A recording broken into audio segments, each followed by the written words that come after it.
খন্দকার নাসিরুল ইসলাম বাংলাদেশ জাতীয়তাবাদী দলের একজন রাজনীতিবিদ ও ফরিদপুর ১ আসনের সাবেক সংসদ সদস্য।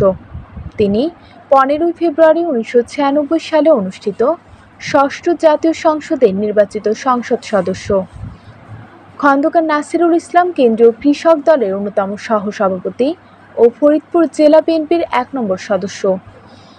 খন্দকার নাসিরুল ইসলামের ফরিদপুর ১ আসনে ব্যাপক কর্মী সমর্থক রয়েছে।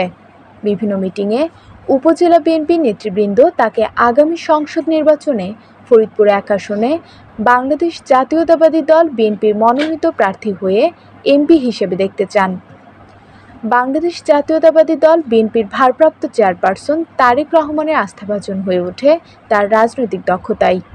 বিগত দিনে ফরিদপুর ১ আসনের বিভিন্ন এলাকায় বিএনপি ও অঙ্গ সংগঠনের নেতাকর্মীদের বাসায় গিয়ে তাদের খোঁজ খবর নেন এবং আর্থিক সহায়তা প্রদান করেন খন্দকার নাসিরুল ইসলাম। সর্বশেষ ছাত্র আন্দোলনের সময় পুলিশের হাতে গ্রেফতার হন খন্দকার নাসিরুল ইসলাম। পরবর্তীতে রাষ্ট্রপতির নির্বাহী আদেশে কারামুক্ত বিএনপি নেতা।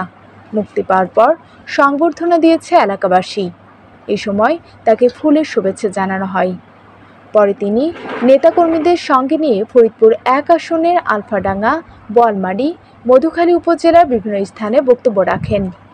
এ সময় খন্দকার নাসির বলেন, দেশের কোটি কোটি ছাত্র জনতার প্রতি কৃতজ্ঞতা প্রকাশ করছি। ছাত্র জনতার অভ্যুত্থানে হাসিনার পতন হয়েছে। এখন দেশ নির্মাণে সবাইকে ঐক্যবদ্ধভাবে কাজ করতে হবে। হিংসা ভুলে দেশের স্বার্থে কাজ করতে হবে। সকল প্রকার ভাঙচুর পরিহার ও সংখ্যালঘুদের রক্ষা করা এখন আমাদের ঈমানি দায়িত্ব।